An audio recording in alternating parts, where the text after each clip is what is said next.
Hello, this is the Stories Beside channel. I release videos every day for you. Subscribe and click the bell. An abandoned wife takes in a street dog. But Cindy didn't know what twist of fate would soon await her. Cindy, what's there to think about? Go away, you're already away from him. The short, pretty girl reached for a bright yellow marmalade and studded with sugar. She sat across from her friend and looked at her with visible pity in her eyes. I don't understand how anyone can tolerate being treated like this, she said, then lowered her voice to a conspiratorial whisper.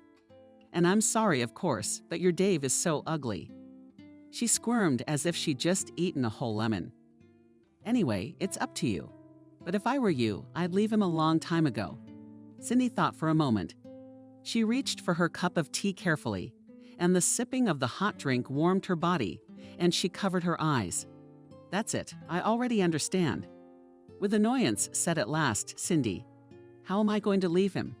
He'd be lost without me. And then, how can I be alone with 3 kids? It would be crazy. Cindy grabbed my head with both hands. Because your hubby's been a big help to you. Kathy noted caustically. She reached again for the small glass plate of sweets. You can't argue with that. Kathy was as right as ever. Cindy had recently gone through a very difficult labor. 2 wonderful and very cute babies were born. Cindy gave birth to 2 twin girls. Dave, Cindy's husband even before she was pregnant, pushed hard for Cindy to have another baby, but did not help his wife at all with childcare. Maybe he wasn't ready for his wife to have 2 children at once. Or maybe he didn't quite realize the level of new responsibility when he contemplated having another child. Even insisted, rebuked her day and night. What kind of woman are you? Such a family should be normal. And the fact that it's 1 child, you need at least 2. He was pecking her brains out with his reproaches. So she decided to have a second child. Despite the fact that Dave, frankly, wasn't even capable of supporting 1 child. Or maybe it could be anything. Another man's family is another man's convent. Kathy never understood her friend. In any case, there was no answer to that question. Children, on the other hand, were. In addition to the infant twins, Cindy and Dave had another child, their eldest son, Alex. And if in the upbringing of Alex, Dave at least poorly, but helped his wife, then with the twins immediately after the birth, he almost ceased to appear at home. He disappeared more and more often preferred to lie on the couch than to do at least one of his children. The only assistant to Cindy was her grandmother, Lucy. The old lady managed to replace the young mother as dead parents and quite alive and healthy husband. Dave probably didn't quite understand what it was like to be a responsible parent. The couple were the same age, both 36 years old. And if Cindy herself at this age was spinning like a squirrel in a wheel, her husband, undoubtedly, for some time he was making good money. The man had his own small business, several coffee shops. However, as the years went by, the big fast food chains almost drove him out of this market with their tiny eateries. And at home, the father of the family, Dave, for his partners and employees, turned into an infantile boy unable to heat even a bowl of soup on his own, insisting on the birth of another child. Dave probably didn't have time to realize the difficulties that would enter their quiet and measured life. Having a baby was probably no more new to him than buying a new television. Dave didn't realize how difficult it was to raise 3 children at once. He didn't understand how hard it was to carry, to give birth to twins. Maybe he didn't realize it because he hadn't carried children or given birth to them himself. Maybe. In any case, Dave renounced his proud title of head of the family and disappeared more and more, eventually stopping coming home altogether. Kathy sent her palm a centimeter away from the girl's face. I'm asking you, is Dave helping you? What's the holdup? Asked the girl, slightly raising her already thin, squeaky, cool voice. You're right, Cindy replied calmly. He doesn't help me at all. The whole household is on me and my grandmother. But man, how can you leave your husband after 10 years of marriage? I mean, he's like family to me. And that's how Kathy parried me, nice and easy. Or maybe you like carrying 4 people at once. Oh, it's hard, Kathy, Cindy replied sadly. She put the empty cup on the table and started to pack.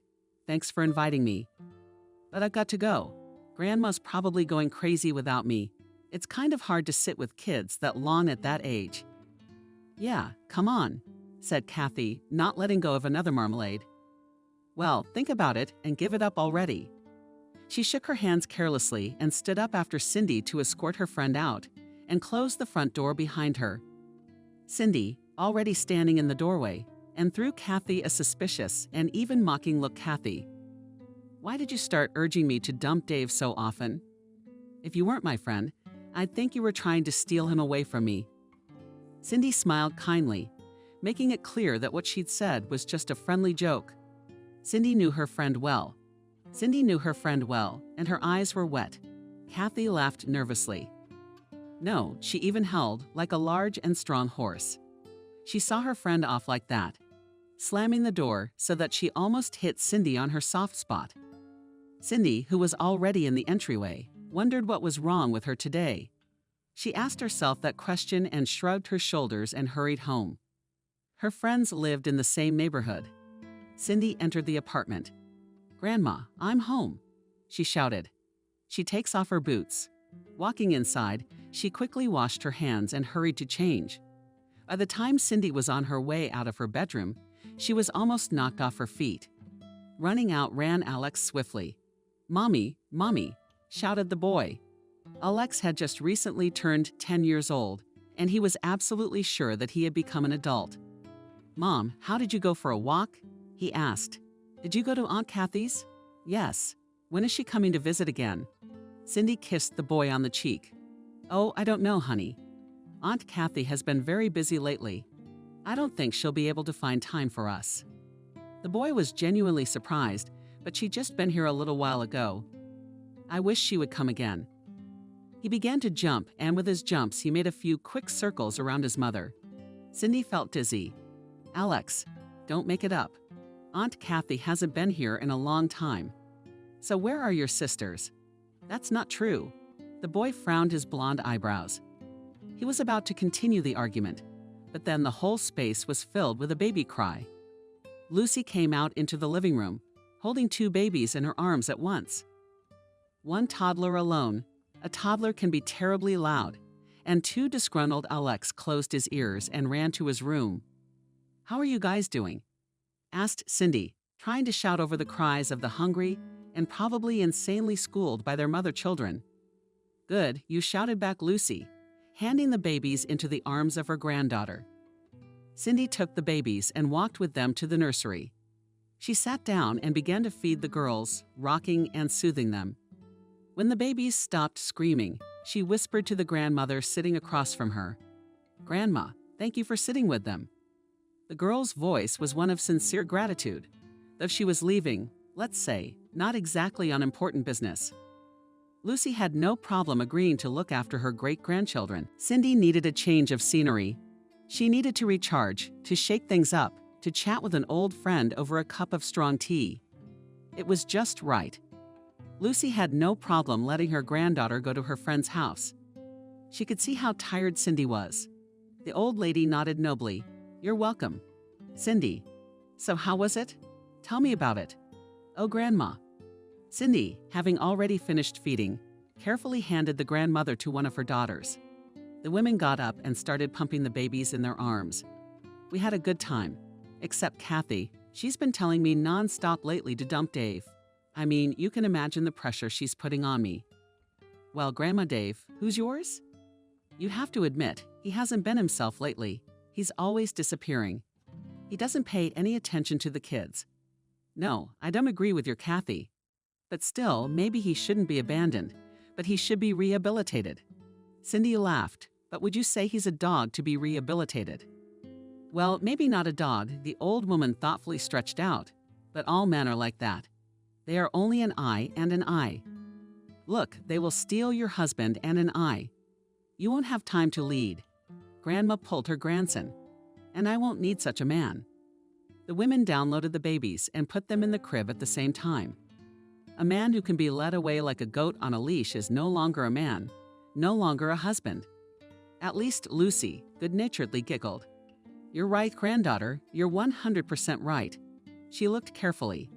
"Cindy, You're beautiful, young, but so tired and washed out. Her lush, dark curls were gathered into a neat bundle. Dark circles were visible under her bright blue eyes. How much do you look like your mother? With sadness in her voice, the old woman remarked. She had lost her daughter Cindy's mom more than 20 years ago. Cindy's parents died in a plane crash. Lucy was left all alone with little Cindy. How hard was it for her then? No support, no advice, not a single and close soul by her side. The woman left the nursery and headed for the kitchen. Cindy continued the conversation. By the way, Dave's been showing up in my absence. Careful, the girl asked. The old woman shook her head languidly. No, the children and I haven't seen him. Cindy was visibly upset, but tried not to give the appearance of attentive Lucy. She understood without a word. But Cindy, don't be upset. Maybe he was working late. Anything can happen. Cindy tried to squeeze out a smile, but it didn't come out well. She started to heat up the dinner her grandmother had already prepared to feed the eldest child. But it's getting late. Why don't you stay with us? Grandma shook her head. There's more. She laughed. No, I'm going home. Nancy's still waiting for me. Cindy smiled at Nancy. So the old woman lived not far from Cindy. All alone. But if you didn't count the little new-from-age lid as a tenant. Nancy, well, if Nancy's waiting. Then run along, the old lady jokingly bent over. Thank you, mistress, tomorrow not. She, chuckling, left the kitchen. Cindy was left alone. To be honest, after the twins were born, she'd been hit by a real postpartum depression. And in those rare moments when she was alone, her eyes immediately began to sting with tears and the air felt like it was getting smaller and smaller. Cindy closed her eyes, tried to pull herself together. She breathed deeply, trying to hold back the sudden tears. Her hands shook. A rope seemed to be thrown around her throat, trying to strangle the poor girl. Suddenly there was a longing, a pain, and an anguish that was incommensurate with the reality of the situation. Why is all this happening to me? With vexation and longing, Cindy asked herself. She didn't know what it was that made her so upset, but she couldn't regain her composure. Cindy burst into tears, unable to figure out what was driving her to such a state. Maybe hormones. In a minute, she was literally sobbing with her hand over her mouth. At that moment, the door to the kitchen opened and Cindy's husband, Dave, appeared on the doorstep. Cindy, he looked perplexed at his wife. What's wrong with you? And almost indifferently. Walked past his wife, opened the refrigerator, took out a can of beer from there. The can opened with a little singing, took a couple sips. Hey, Cindy, I'm talking to you or the closet. But the woman couldn't stop the flow of unsolicited tears. When she managed to pull herself together a little, she slowly turned her big, weeping eyes to her husband. Where have you been? In a cold tone, she asked. Where? Dave said thoughtfully, taking a big sip of beer. At work, of course. What do you care anyway? What do you mean? Cindy was genuinely surprised. She took out another plate so that she could feed not only her son but also her husband dinner. Actually, I'm your wife. Don't I have a right to know where my husband disappears to? Dave was silent in response. When Cindy placed a steaming plate of rogue in front of him, he immediately began to silently reduce the food. Cindy about the porridge was pouring and carefully said 5. Call Alex for dinner, please. Call him yourself. Snarled the man. Don't you see, I'm tired at work. I'll be running around here like a messenger handing out dinner invitations. He's hungry and will come. Actually, I'd like to eat in silence. These kids are getting on my nerves. He didn't finish his sentence. But Cindy already knew what he meant. Kids what, Dave? What? Got to you? Yes, plopped down in his chair, covering his head with his hands. Is it okay that they're your own kids? She asked, raising her already angry tone even more. You wanted younger children so badly. You asked so much. You insisted so much. And then what happened? Did you ever hold the girls in your arms, except in the hospital? Dave frowned, but didn't answer. Then Cindy continued. I'm tired. You know, you're tired as a dog. I've got 3 kids to take care of, cleaning, cooking. You're just as much a parent as I am. Do you have to? No, you'd have to help me if it weren't for your grandmother. Speaking of your grandmother, Dave perked up. I crossed paths with her in the driveway. She's gonna be wrong for a long time. Doesn't she have her own place? Cindy laughed. Are you even listening to me? She rose from her chair, stepping closer to her husband. I can't cope. I can't do it alone. I need help. If it wasn't for Grandma, I'm sick of you and your grandmother. Dave got up from the table with a mushroom and a plate. This is how I'm welcomed home. I'm tired after work, and all you can do is piss me off. Let's do it in the bedroom. At least I'll be alone. With these words, the man left the kitchen. Cindy exhaled nervously. She shook her head and went to Alex's room, calling him for dinner. When the boy had finished, he asked his mom, is Dad home yet? Yes, I think I heard his voice. Yes, son, Cindy answered. Why? Why didn't he say hello to me? Asked the worried boy. Lately, he needed the companionship of his father more than ever. Daddy is very tired. Alex, he works to support us. But you work too. The boy argued. Cindy did work, but it was hardly a full-time job, which was something her husband was often pissed off about. Cindy worked part-time at a small online store. She worked from home in customer service, but such work paid very modestly. And now she had no free time to earn money at all. Bank schedule was floating, and the woman was still in the ranks of employees. Well, Alex, I make a lot less money than your father, so it's harder for him. No offense to him, he's just tired. Are you tired too? The boy answered her. But you spend time with me. And he child abruptly got up from the table and ran to his room. When the whole kitchen was cleaned, Alex put to bed, and the younger children once again fed, and once again stand down. Cindy began to get ready for bed. She showered, checked on the girls once more, and both of them strenuously wandered to the bedroom. Dave was already asleep on the floor, trying not to wake him. Quietly lay down next to her as her hand reached for the light switch. That made her heart race and her hand shake even more than usual. She left the light on and shook her husband nervously by the shoulder. Dave, wake up. The young woman shouted, trying not to cry again. Shit. The man jumped up sharply on the spot. He looked at his wife in surprise, then wiped his face with his hands. You are completely out of your mind. Stupid. Dave shouted. I shouldn't have come back. I should have spent the night somewhere else tonight. I didn't doubt you had somewhere else to sleep. Cindy whispered. What's that? She asked with her finger pointing at the man's back. What's puzzled? Asked Dave. He started to twist around awkwardly, but of course he couldn't see his own back. Then he got to his feet and wandered over to the mirror in the corner of their bedroom. And this, he muttered puzzledly. That's exactly what it is, angrily replied the wife. The thing was that before turning off the bedroom light, Cindy had noticed a long longitudinal scratch on her husband's back. She didn't immediately realize what it was, but after a couple of seconds, a fantasy overtook her mind, cordially, providing pictures of her spouse in the bedroom with another. Yes, Dave had miscalculated when he had gone to bed with his wife's back to him. Cindy repeated her question. What is this? I'm asking you. Well, it's a sore, don't you see? A scratch. Slowly and faintly, the man said, realizing that he had been caught red-handed. Cindy covered her face with her hands, trying not to show the pain she was feeling at that moment. Dave continued to stand at the mirror.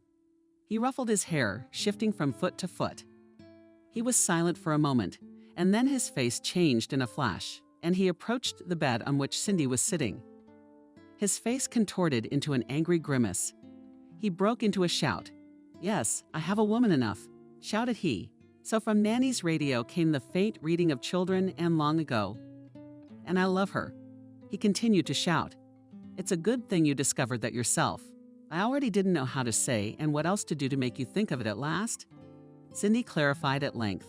Her voice sounded quietly impotent. It seemed as if she were about to faint. Yes, long ago her husband bellowed with renewed vigor.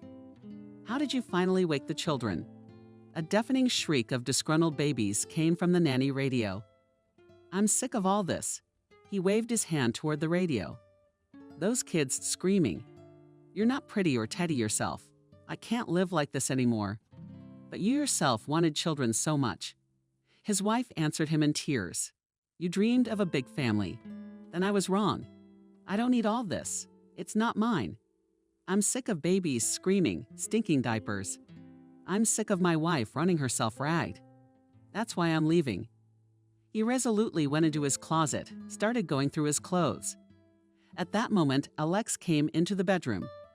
Mom, Dad, what are you doing? The boy stood in the doorway and frightenedly dragged at his parents. Honey. Cindy had no time to calm the child down before she was interrupted by Dave. Nothing. Go to bed. I'm sick of this. Go back and forth, the man yelled at his own innocent son. I'm leaving. I have to go on a business trip right away. Shut your mouth, I said, threatening. Shouted he, again, seeing that the child is about to pay in his voice, went out to his room. The last of those cruel words remained hanging in the bedroom. And the cats all choked with left poison, and Dave himself ran out of the bedroom. And after a while from the apartment, the room seemed to be confused by fear.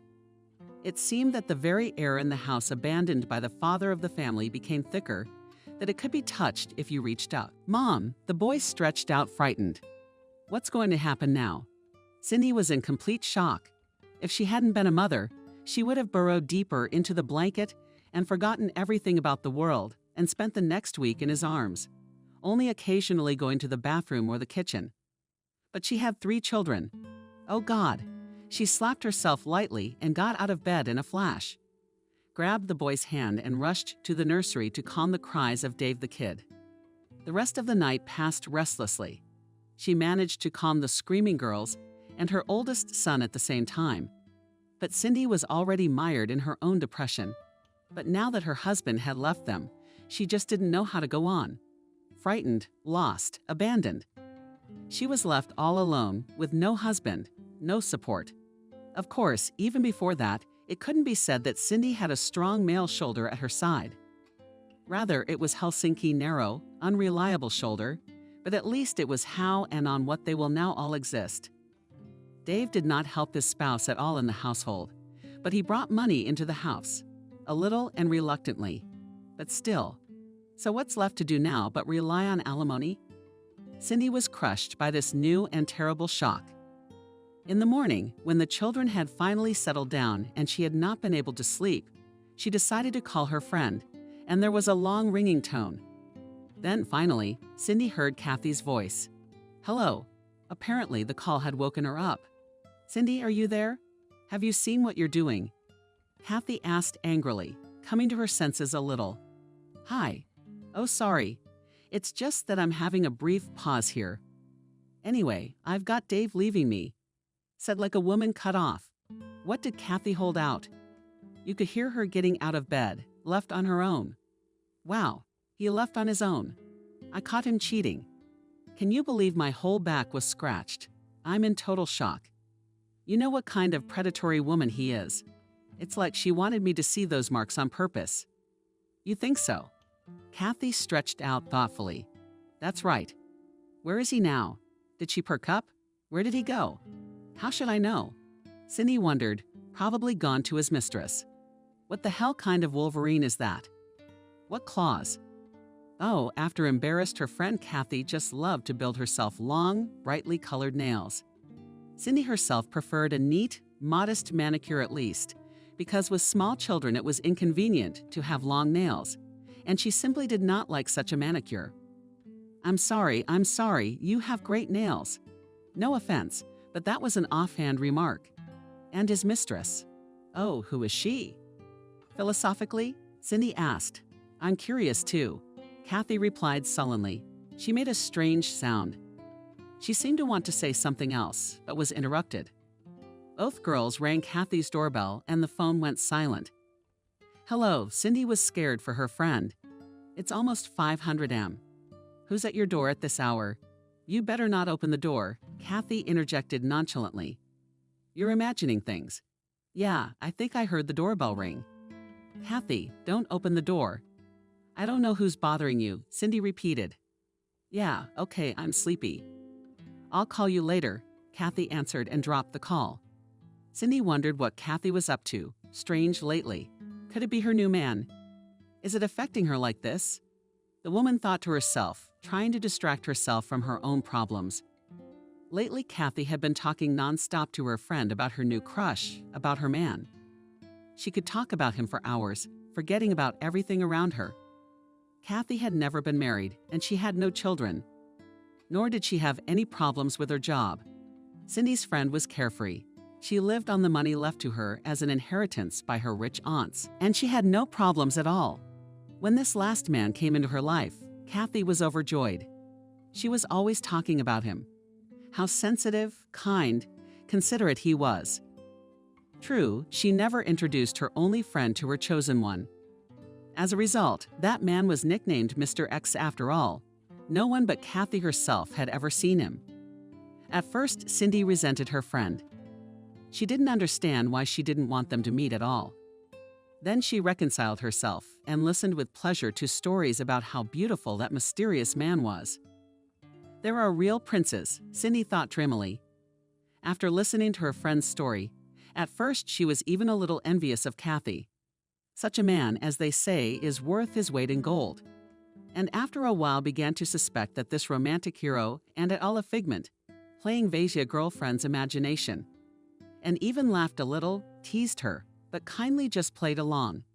Another reason to hide the mysterious Mr. X like that. Cindy couldn't imagine. He never visited Cindy that night. She barely dozed off abruptly, as if from a jolt she woke up and ran to the babies in alarm. She fancied they were coughing fearfully, but all was perfectly well. Both the girls and Alex were peacefully consulting in their cribs. Then Cindy went to the bathroom, stood under the hot shower, and tried to forget everything. Dipped herself in the running jets. It helped a little, but not for long. The children woke up. Barely had she just had time to pour herself a cup of coffee. The drink remained untouched, and the day raced at its usual gallop. Washing her, changing her clothes, feeding her, a quick breakfast, a walk during which she wanted to sleep wildly. But as soon as we stopped the stroller and sat down on the bench, the babies would start screaming. I had to walk with them, cutting circles around the deserted morning park. Depression attacked the girl with renewed vigor, and Cindy lost all taste for life. She spent the next couple of weeks as if in troubled waters. And the lost young mother seemed to have no life at all. She existed only in her daily duties as a mother of 3 small children.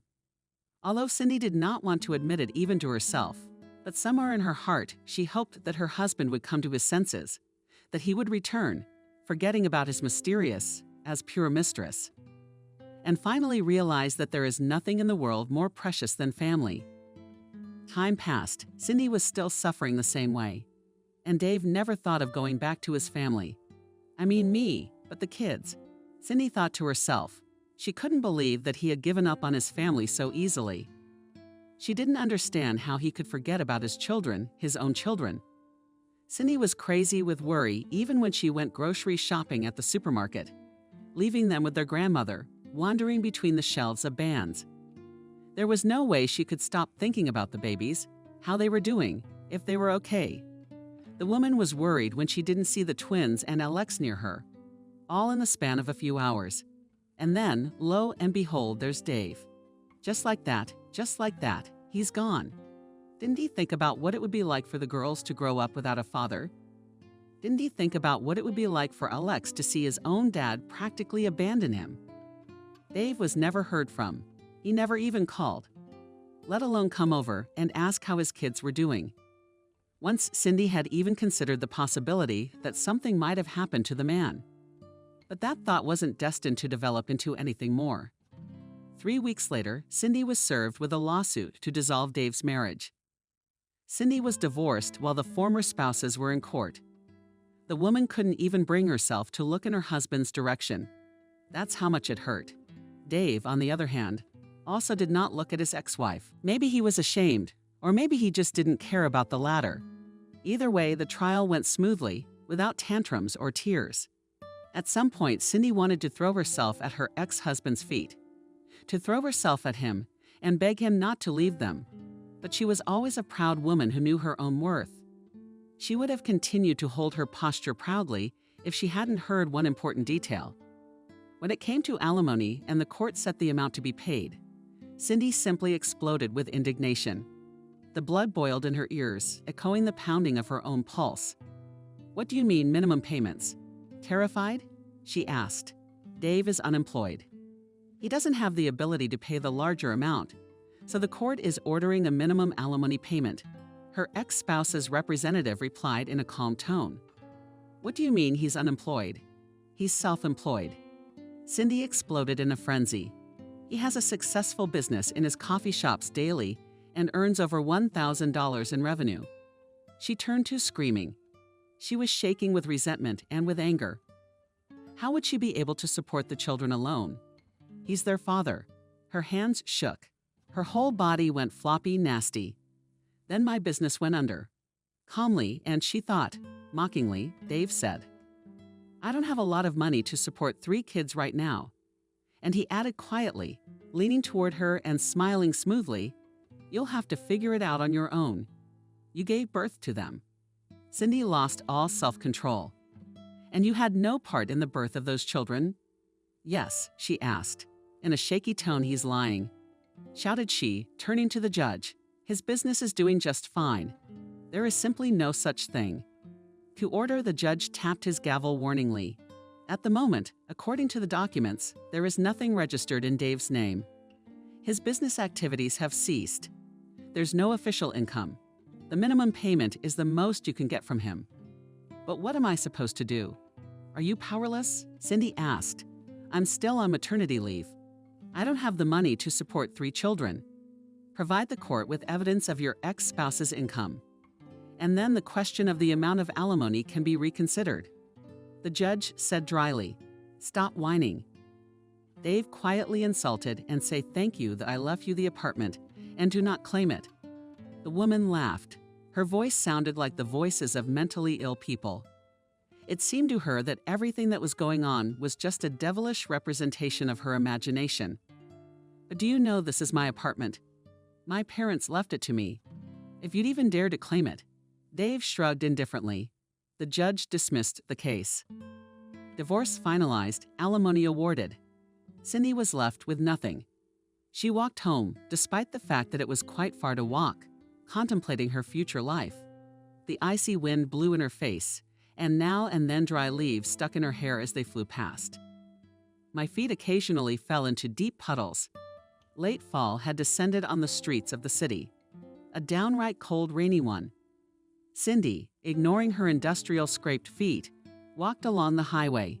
Her life was completely ruined, no prospects, and further existence had lost all meaning. Cars squealed past, occasionally giving the woman a dirty splash. But Cindy paid no attention to it. She was crushed. Stopping, she slowly shifted her gaze to the cars. And then a frightening, terrifying, and at the same time, unusually attractive thought visited her head.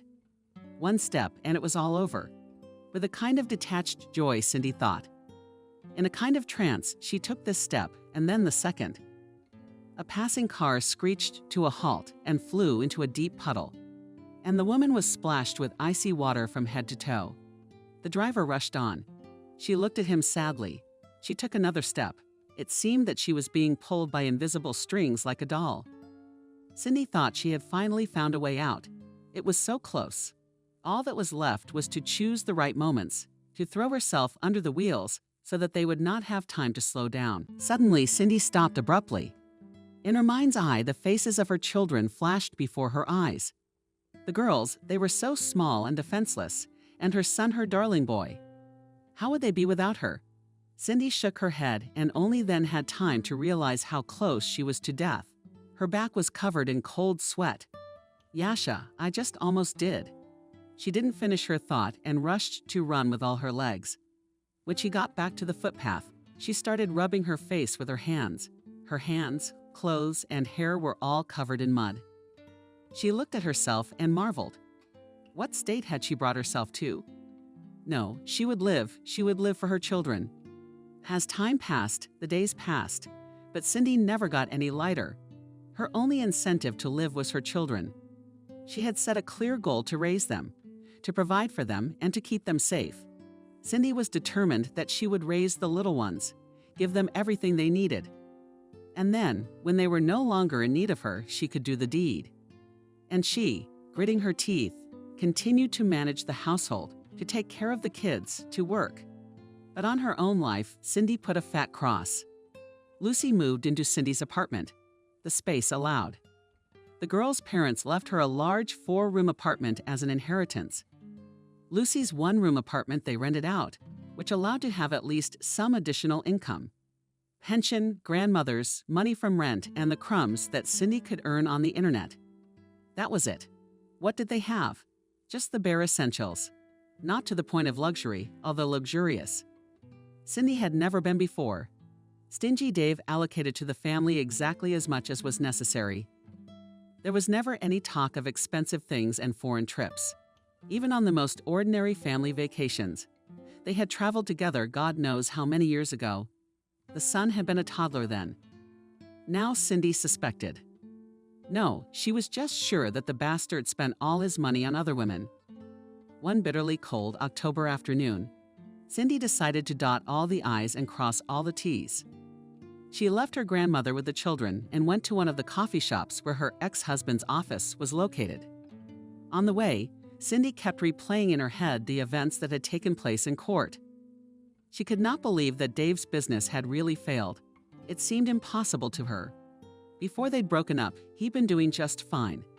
Cindy headed toward the coffee shop with the sole purpose of catching her ex-husband red-handed. Take pictures of a thriving business and bring the evidence to court. Maybe they got mixed up, or had Dave managed to cover his tracks so cleverly? Either way, she needed proof that the father's business was thriving, and he was obliged to pay his offspring decent child support. Cindy walked up to the coffee shop and froze in place. Sure, the place was in full swing. A crowd of customers piled around, holding paper cups of coffee. Through the large windows, it was obvious that the staff was signing in. So many people were there. Cindy exhaled heavily. So this is how she felt the rage start to fill her body, and pulled out her cell phone to start recording video evidence. Cindy started filming. She captured the front of the coffee shop, videotaping everyone leaving from the customers coming inside, so that Dave would have no chance to say that the business was not generating proper revenue. She caustically commented on the footage and finally went inside to elbow the customers. Advancing forward and remembering to videotape everything that was happening. Tricky. She took advantage of the fact that she knew the hidden passages from the eyes of visitors and went inside the back room with the purpose to take Dave by surprise and show future viewers that the coffee shop really belongs to him, and he has a very, very good income. Cindy went inside, walked up to the supervisor's office. It was obvious that there was a light on inside. That meant that Dave was at his workplace. Cindy rejoiced to herself, opened the door abruptly, and the cell phone fell out of her hands, screen down, shattering in the process. Kathy reprimanded Cindy in a fallen voice. "What are you doing here?" Irritatedly asked her friend. The young mother hurriedly pulled on her clothes. She was sitting upright in Dave's arms. Both were half undressed. "Kathy, it's true." Yuan Cindy couldn't believe what was happening. Her best friend and her ex-husband. How is that possible?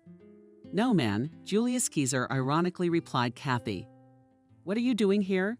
Can't you see? We're busy." Cindy didn't know what to say. She knew Dave had another woman, of course, but to have her Kathy like this, she couldn't believe her eyes. How long had this been going on? Asked a helpful Reddy, coming to her throat. "Calm. How could you? How could you?" "Not the first year," replied Kathy, finally putting on her clothes. "And you're an idiot, dear, if you haven't noticed. I love Dave and he loves me. You've always been redundant. I'm an extra." Cindy was taken aback. "Is that why you kept telling me to dump Dave? You really had your eye on him. God, and I thought you were my friend. How dare you?" Anna asked, "And that's how you didn't appreciate your man. Now you're just sitting there with your nose in the air." She got close to Cindy, but she was giving birth to a horde. "Do you think he needs it?" She laughed caustically. "You're just a walking incubator. So that's who your secret macho man is?" And here I thought Cindy was thinking out loud. Things seemed to be starting to make sense.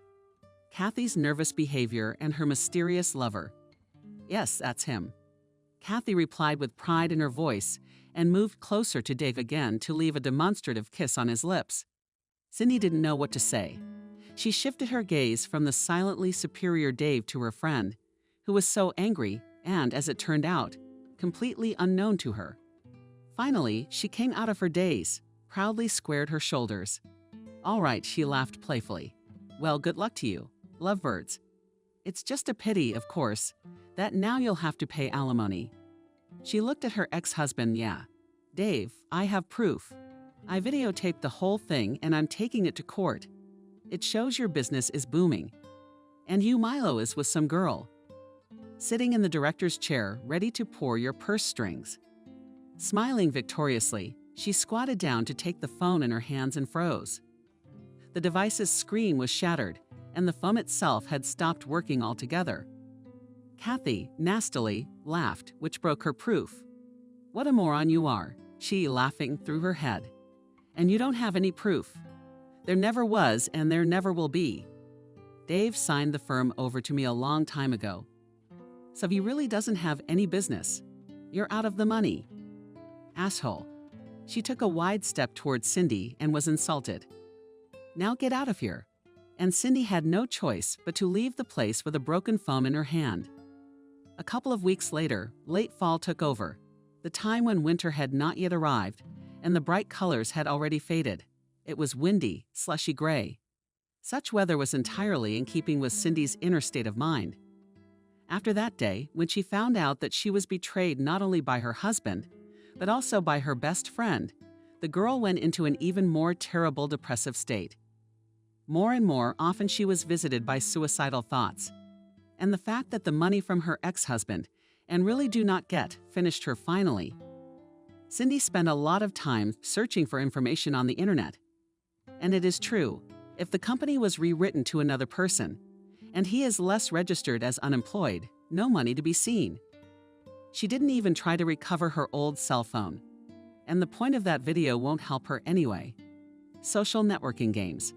All this girl was no longer interested. She bought herself a push-button phone just to stay in touch with her grandmother and her bosses. Cindy's personal life was forgotten, cut off forever, like trimming excess greenery from a bonsai tree.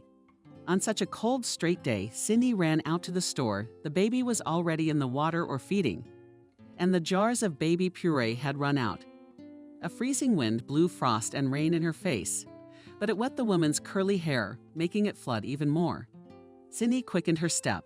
She didn't feel like being outside at all. Her fingertips were starting to feel cold, thankfully. The nearest store was within walking distance of Cindy's house. She was already leaving the supermarket with her bags full of groceries. The store door slammed shut, and Cindy stopped abruptly. "Oh, man," collapsed, sagging woman. In the time she'd spent in the frost store, the rain had turned into a veritable downpour. The wind harshly conquered now and then, lifting piles of leaves and empty bags into the air. The streets were instantly deserted. The woman took a deep breath and plotted a trajectory to avoid hitting a puddle. Ran with all her might toward the house. She figured if she switched to running, she'd get us a slightly smaller puddle than usual. But then as soon as Cindy, having gained speed, stepped over the first step from the store's porch, she flew down the small staircase.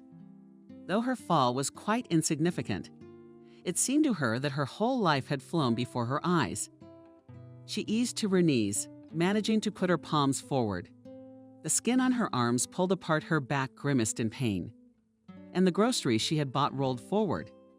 Before Cindy realized exactly what had happened, a pitiful whimpering sound was heard from behind her. She turned around before she could get to her feet. Right on the steps lay the cause of her fall, a medium-sized dog. A dark brown colored dog with short hair. Cindy was angry at first. "Why are you getting underfoot?" she shouted. Then she got up, gathered up the groceries in a flash, and once more looked at the dog. The dog shrank from fear, but did not leave the very step on which he lay, most likely a poor animal. Decided to hide from the downpour under the store's canopy and lay down right at the entrance, before realizing that such a place could be quite crowded. Cindy took another look around the dog, all wet, shabby, emaciated. He would have liked to run away, especially after being kicked unintentionally. But the poor thing didn't have the strength for that. Cindy was soaked to the skin, muttering angrily. She was already heading towards the house, but something stopped her. Her heart pricked, and the image of the poor dog came back before her eyes.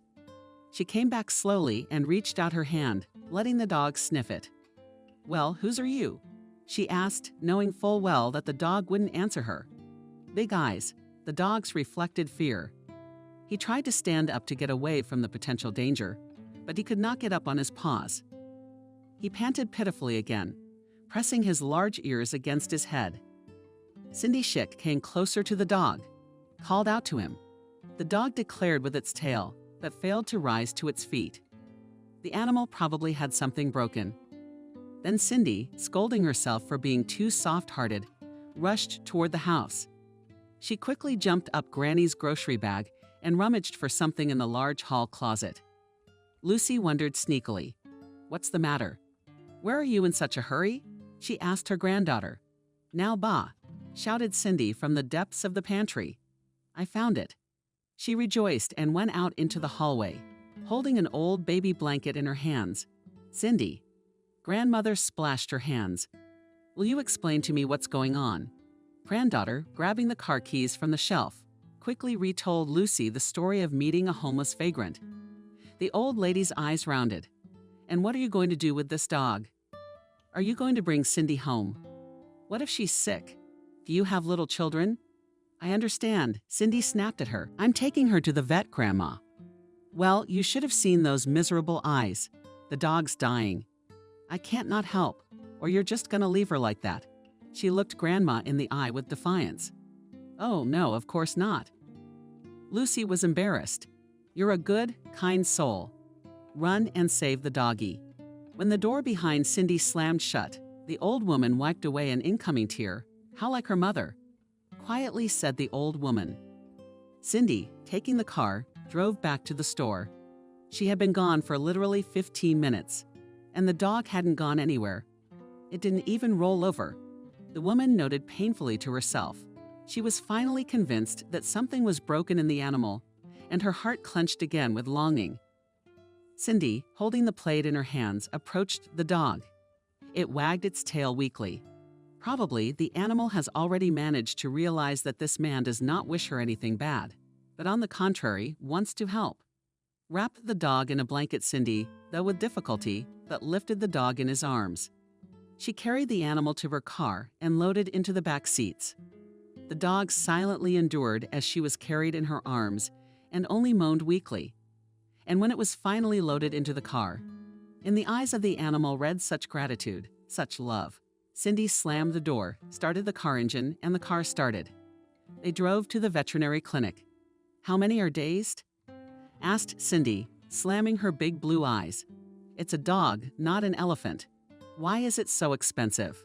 The vet fixed the edges of his shirt. "What did you want a woman to keep a pet? It's not cheap these days. Moreover, what condition did you bring the poor thing in? He's got fleas and one eye that can't see. His hind legs are broken. He's got a stomach full of garbage, and now he's suffering from bad blood tests." He took Cindy under his elbow, leading the girl a little farther away from prying ears. "It's not your dog." That's right, Cindy answered quietly. "I found her outside the store, couldn't pass her by." The man rubbed his chin thoughtfully.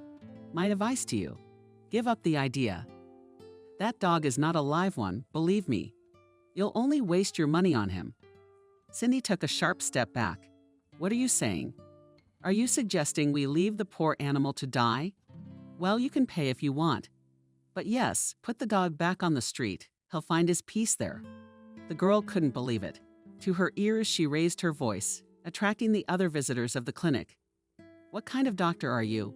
I'm gonna cure this poor animal. Whatever it costs me." Cindy abruptly turned around, heading for the receptionist's desk.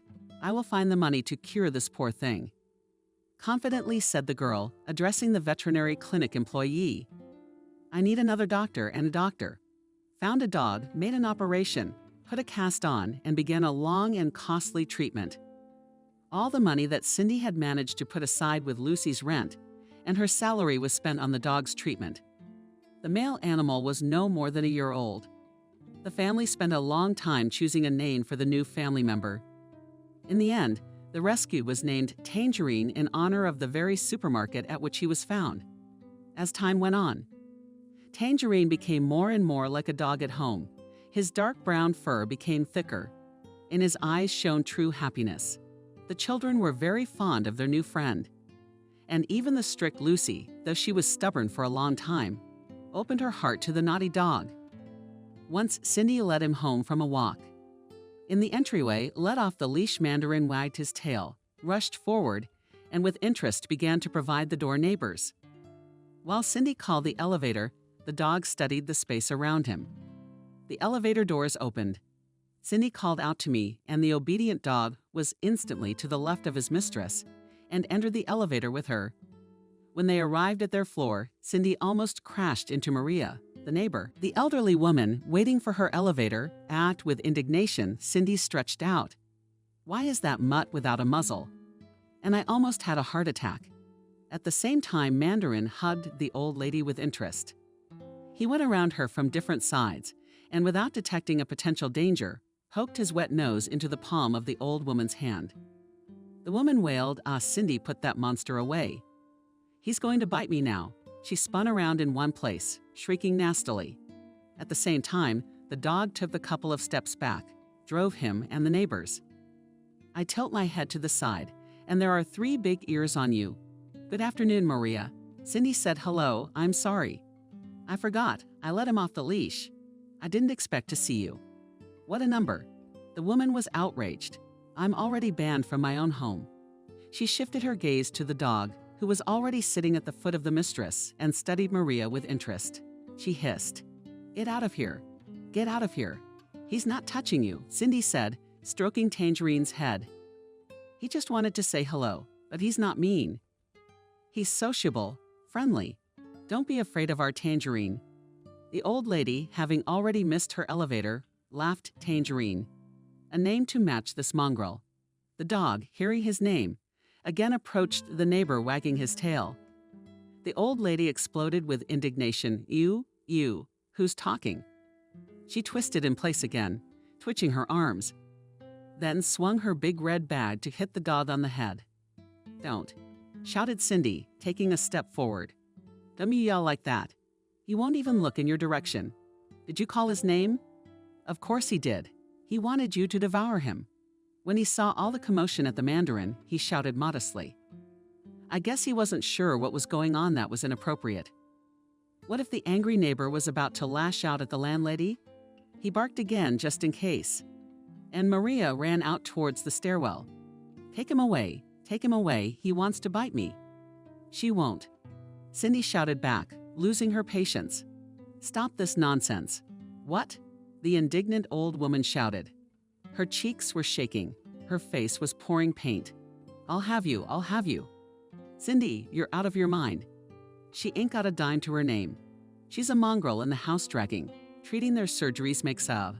She spat in the direction. The girl took a couple steps closer. "Right husband left you."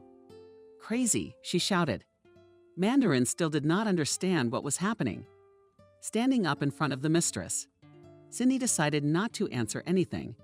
She went to her door, pulling out her key, and quickly entered the apartment. Cindy decided there was no point in arguing with the old lady. Mandarin obediently sat next to her while Cindy elaborated. Then she walked to the bathroom, beckoning the dog to follow her. "Tangerine to wash his paws," she said. And the clever dog skillfully jumped over the edge of the tub and stood waiting to be washed. Lucy peeked into the bathroom. "How was your walk?" she asked. "The girls are asleep. The reindeer are still visiting a friend." "Good, thank you," Bebel shouted the girl without turning around, and my paw to the animal. "Now I do business and go pick up Alex." Okay. What was all that yelling in the entryway? It's Masha again. Cindy, turn off the water, nodded. She took a dog towel and started wiping the dog's feet. She was yelping again, threatening to poison the tangerines. "No, can you imagine poisoning some crazy woman? He's not evil at all." "That's terrible," commented Lucy. Yeah, Maria's the kind of person who'd love a reason to get into a fight. And you, Cindy, be careful. You never know. She's really grass on the grass. Cindy felt sick to her stomach. She told the dog to get out of the bathtub and went into the kitchen to feed the dog, and she thought about it. She had a dog once before, a long time ago. In her early childhood, her parents had given their pushy daughter a Dachshund puppy. After all, the girl kept talking about the dog without ceasing, dreaming of how one day she would become a good mistress and faithful dog. Cindy was happy when her dream came true. She named the dog Villa and spent a lot of time with her new friend. Even sometimes forgetting about her friends, the dog brought no problems, and Cindy could never understand why her parents didn't want to get one for so long. Finally, after almost 30 years, Cindy found the reason. As soon as Tangerine appeared in their family, Cindy was surprised to find how many people in the world who do not like dogs to walk their faithful friend. She kept catching slanted glances from strangers. A lot of people were panicking over nothing. Just seeing a large dog in front of her, neighbors were murmuring acquaintances, twisted their fingers at the temple, wondering how it was possible to spend so much money on an animal. Someone, like that neighbor, threatened to poison the innocent dog. Someone occasionally swung his fists. When an innocent dog wanted to simply sniff a stranger, yes, many people were afraid, judged, murmured. But all these unfortunate introductions to the world Berkeley in the background of the rest of the half of humanity, which is called the dog people. Many smiled at the cute dog, asking permission to pet him. Children passing by waved at the furry dog, reaching out their little hands to the good-natured dog. Cindy has gotten to know many of the dog people who live in her home. They walked their dogs together. Now and then they chatted about nothing and everything in the world. Of course, with Tangerine was a lot of problems at least, because for his treatment, Cindy had to lay out a tidy sum. But Cindy never once regretted taking him in. He was so sweet, so good-natured, always cheerful. He gave the abandoned woman as much love as she needed. He always greeted Cindy with joy. He guarded her. He loved her with the kind of devoted love that only a loyal and kind dog can love as human.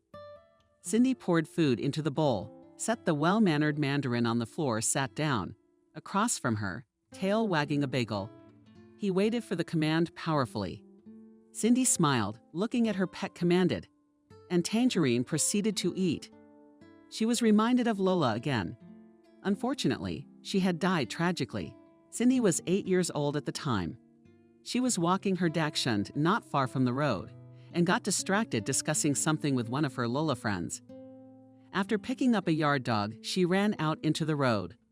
The driver did not notice in the darkness low doggy and hit her to death. Poor girl, alas, cried a sea of tears. She was tormented by resentment at the whole world, rejection of grief, guilt. After all, as it seemed to her then, it was her fault for what happened. After the death of Lola, Cindy vowed never to have pets again. Losing them was so painful, so unbearable. Moore never wanted to experience it again. But when she grew up and was already married, she wanted to have a four-legged pet again, but Dave was adamantly against it. "No dogs in my house," he yelled, a source of contagion. "You, gross, drool." So Cindy abandoned the idea of getting a pet again. Before she knew it, after her divorce, she was now free to make her own decisions and choices. The arrival of a Tangerine in her life was something unexpectedly new. Tangerine was a true gift of fate. The happy dog finished his food and sat at the feet of his mistress. She looked at him thoughtfully and smiled warmly. "How lucky I am to have you." And the dog came, already smiling and wagging his tail contentedly. It had been almost a year since Cindy had had Tangerine in the house. It was August. The streets of the city were bought by the soft velvet weather. The summer rays had already lost their hot power, becoming weaker and therefore more pleasant. Cindy and the Tangerines went out for their morning walk. The clock showed 7 o'clock. The cool and fresh air was invigorating. The sun was just beginning to warm the earth. The woman let the dog off the leash, stepped out onto the path, took a deep breath. The fresh air was invigorating. The smells mingled with each other. The earth smelled of dry leaves, tempted grass. The scent of approaching fall was in the air. Tangerines, upon hearing the command, the walker happily rushed off to explore the new smells. He ran along the trees. From time to time, he began to dig something with interest, but quickly stopped this business when the stern mistress at the cry of the ox cannot. Cindy watched her pet with pleasure. Looking at the dog, she herself learned to appreciate what she already had. After all, the dog, walking in the same place every day, still studied the surroundings with genuine interest, as if for the first time. Of course, because so much had changed overnight. So many new smells had appeared. So many events had happened in a few hours. That was how Cindy, looking at her friend, learned to appreciate her life. She came to terms with the fact that her husband had left her. Why did she have to suffer so much? Cindy thought to herself, thank God it happened now and not another 10 years later. He didn't deserve all of us. She summed it up. Thinking back on her lingering depression now, she was horrified at how she could even think of ending her life. After all, she had such wonderful children growing up. Watching them grow up was a real joy. After a while, Cindy realized that everything that happened to her is not the biggest misfortune in life. Betraying her husband and her friend had made her stronger. It taught her to understand people, taught her to value her personal space. After all, if she hadn't left her, Dave Cindy wouldn't have saved Tangerine's life. And is there anything more valuable in this world than someone else's life? Tangerine, having finished his business, returned to the feet of Mistress Cindy, clung to his collar at the leash, and headed toward the dog park. As she got closer, she noticed she was already being waved at. Betty's new friend. There was already a whole bunch of people at the playground that Cindy had befriended.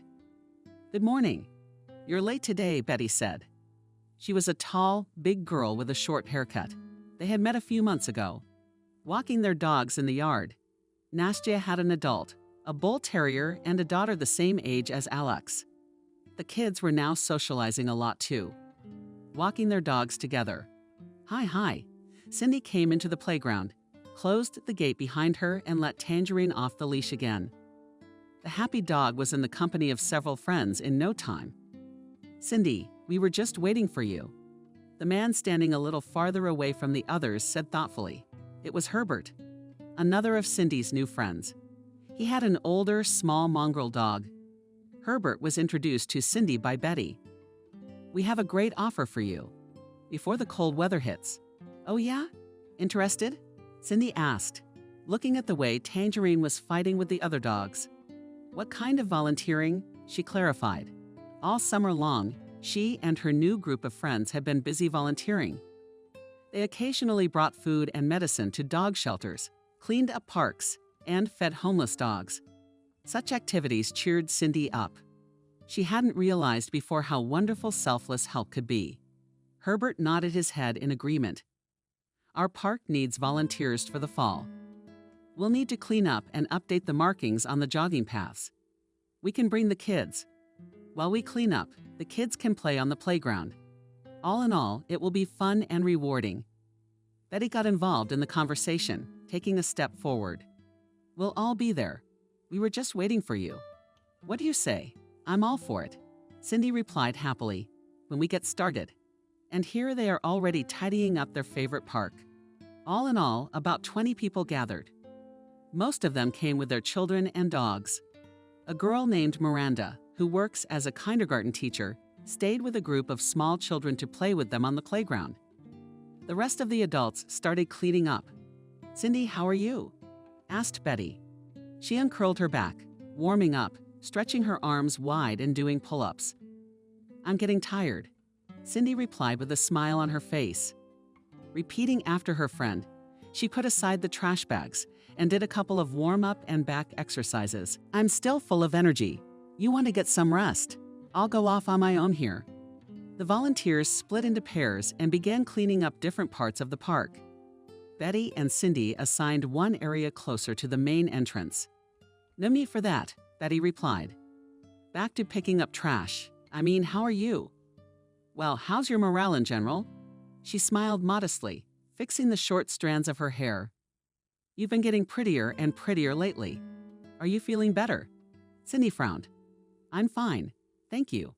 Why do you ask? Well, when I met you, you were such a wreck. Betty replied, having had a look beforehand. Not yourself. I didn't tell you this, but I knew right away you needed help. You seem to be getting better. That's why I'm asking. If you don't want to answer, I'll understand. Cindy was embarrassed. She looked around, a little changed, but determined to tell her new friend about everything that had happened to her in the last year. Cindy dared to open up to someone for the first time in many months, to confide in another person. She almost cried again when she told her husband and her friend how meanly she had been betrayed by her husband and friend. Betty was shocked by what she heard and listened to Cindy to the end without interrupting. What a horrible thing to do. A real pig, the girl commented. Cindy nodded. Yes, that's right. They had done a terrible thing, but that was all in the past.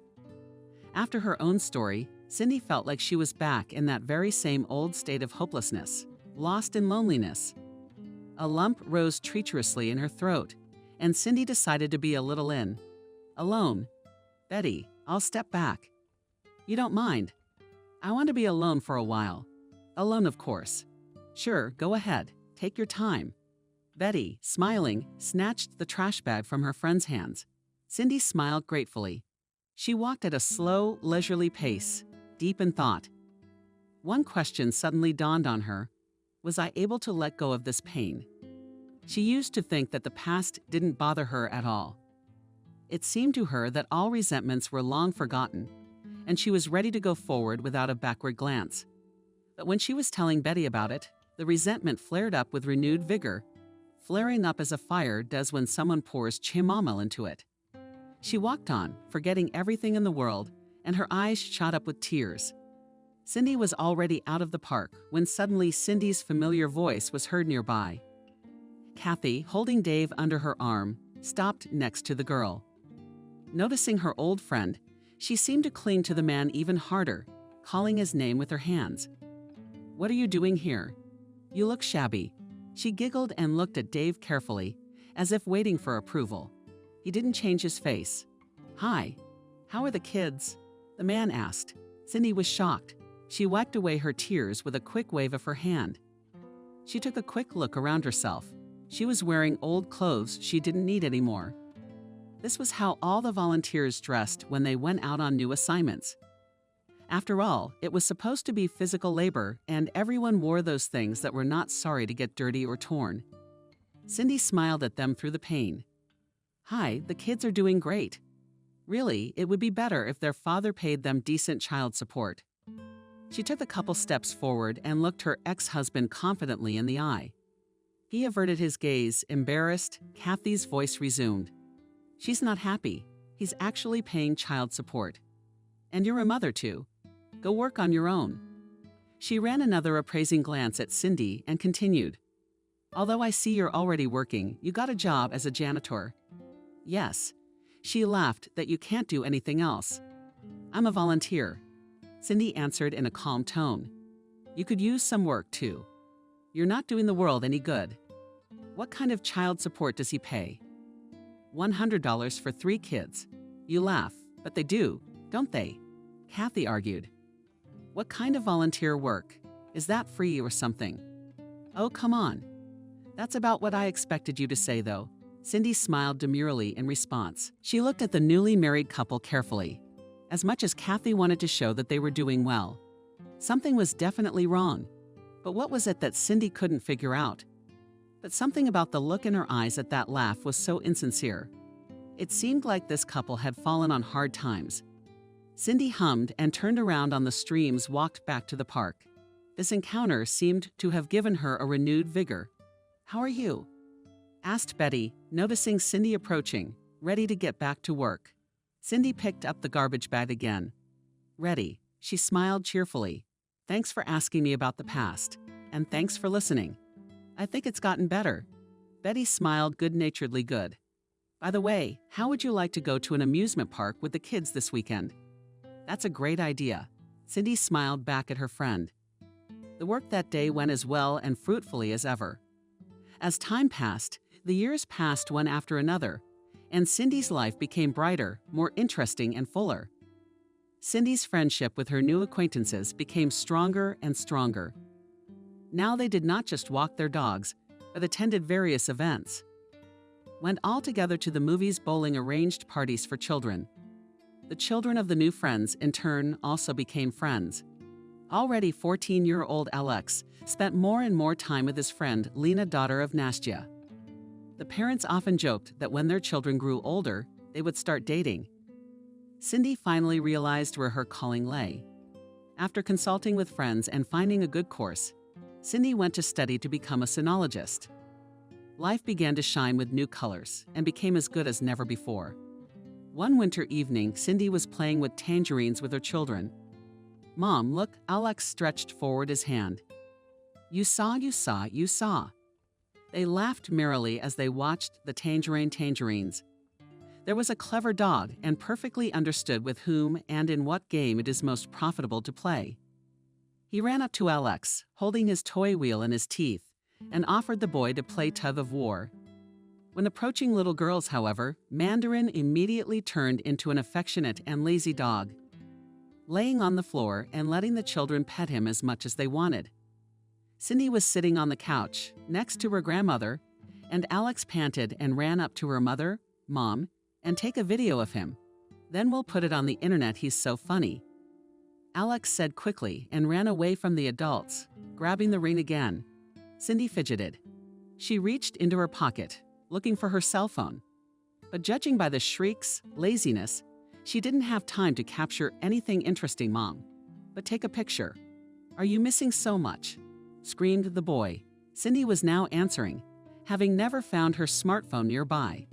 "Alex, I can't. I don't know where the phone went." "Shit, Mom," replied the boy resentfully. "Well, why can't you take it off? Write it down on your piece of paper then." Cindy thought for a moment. She really had a habit of writing down on small sheets some of her thoughts. And tangerines about girls, about everything in the world. Why did she need to do that? She didn't know herself. That night, after putting the kids to bed, she turned on her old, dusty computer, opened her notes, tapped rapidly on the keyboard. An hour later, Cindy was already rereading the text she had written. In it, she described the Mandarin's entire game, and how amusingly he took his toy away from the laziness, and how cute he was lying around, giving in to the little girls. It ended up being a pretty well-written, humorous story. Cindy reread her work several times with great pleasure, realizing that she seemed to have found a new hobby. Though the girl was not going to post her text anywhere, the very process of writing gave her a lot of joy. Writing about her favorite everything was so interesting and so pleasant that Cindy smiled with all her mouth. And Alenka said without thinking, pondering, "She keeps a document of the story." From that very evening, Cindy began to make little notes about her beloved Mandarin from time to time. "So men, get the bags out," Betty commanded in a businesslike tone. A group of dog owners had gathered once again to help one of the local shelters. The volunteers donated food for homeless dogs, brought some toys and medicine. They set themselves a goal to give away as many stray dogs as possible into good hands, and seriously engaged in this project, putting a lot of their energy into it. Cindy stepped forward, starting a roll call of the gathered volunteers. One by one, people responded, until a single, surprisingly unfamiliar name to Cindy remained on the list. She looked up what purpose that person was supposed to be here for, repeated the name Nick. "Nick the photographer is here." Those standing nearby began to involuntarily look around. The photographer was nowhere to be seen. Okay, apparently the photographer wasn't coming today. Betty took a deep breath. It was a shame. He would have been much needed today. He's a very famous man. I'm surprised you haven't heard of him. Takes pictures of stray animals and puts them on social media. Maybe something's wrong. I'll give him a call. But before Betty could get her cell phone out, the door of the shelter opened and a man burst inside. Sorry, I'm late," he muttered, laughing. A disgruntled Cindy turned around and froze in place. In front of her was a very handsome man. About 40 years old, tall, smiling, self-confident, he smiled broadly around his mouth with many small wrinkles, giving his smile a special charm. Bright, light gray eyes were burning with enthusiasm. His broad shoulders were confidently set. Cindy was embarrassed to realize she had caught the attention of this handsome stranger. finished saying hello to his acquaintances. He took a step in her direction. "Hi, I'm Nick. Today I'm going to take your pictures of 6 kefies, and in a couple days I'll post them with descriptions." I don't want to brag, but he laughed softly, shooting a hand through his short blonde hair.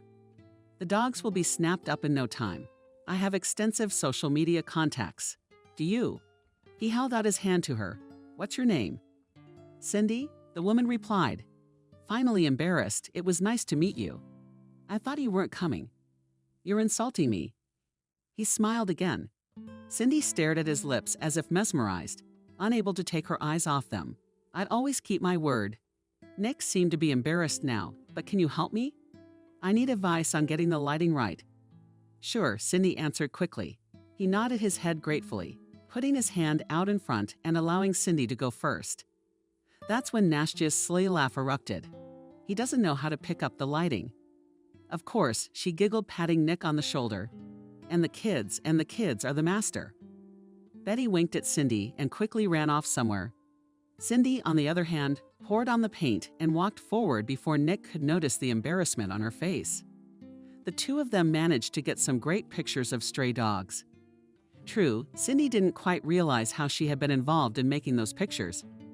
After all, Nick was the only one who did everything, but he confidently convinced the others that the good pictures were solely due to Cindy. That same evening, the photographer invited her to dinner. So they got to know each other better, and Cindy happily realized that the man liked her as much as she liked him. Nick turned out to be not only a popular photographer, but also an avid dog person. He had 2 Spitzes that he treated like his own children. Cindy carefully made inquiries about his past. He had never been married, and no children appeared to be in his possession. When he learned that Cindy was raising 3 children alone, he was absolutely thrilled. There was immediately an immense amount of respect in his eyes. Nick and Cindy exchanged phone numbers. The new friend made Cindy promise that she would introduce him to the children. And so a new couple was formed. These two were very supportive of each other, more and more dissolved in their relationship. After a couple months of their close acquaintance, Cindy invited Nick to her house. Nick helped Cindy put the girls to bed. Alex was absolutely delighted with his mom's new friend. When Lucy's children had already gone to bed, Nick asked Cindy a favor to use the computer. Something needed to be done urgently for work. Cindy unlocked it for now and went to take a shower while her boyfriend was busy working. When she returned, she noticed a sly smile on the photographer's face. "What are you doing?" "Smiling," asked the girl. "Already finished and allowed myself a little too much." "Sorry," he spread his hands, continuing to smile slyly. "What's the matter?" asked Cindy, removing the towels from his head. "What's so extra?" I was about to turn off the computer when suddenly an interesting file caught my eye. "Sorry, I read the whole thing. You didn't tell me you were such a talented writer." He walked over to the girl, taking her hand. "You have great stories. Where do you publish them?" Cindy embarrassed, squeezing the man's hand with slender fingers. "Nowhere. I write for myself. Who else would want my stories?" "What do you mean, who?" Nick was genuinely surprised at everyone. "You owe it to yourself to publish them. Your notes shouldn't just gather dust. Let's get you a social networking page." "Oh, well," Cindy wondered. "I don't know. Do you think anyone would want that?" "Sure, you're a dog behaviorist. So you can share your knowledge with your followers. And every once in a while, you'll post your stories. It's both useful and entertaining. Trust me, I know what I'm talking about. Your writing will be a success," Nick said confidently. He went back to the computer again, quickly bored into the keyboard. "Done. Let's come up with a nickname for you."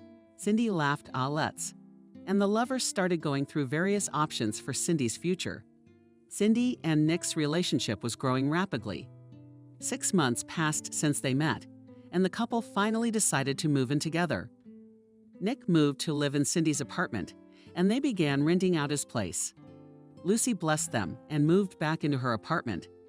The elderly woman liked her granddaughter's new choice, and she continued to be a frequent visitor to her biological father's newly formed family.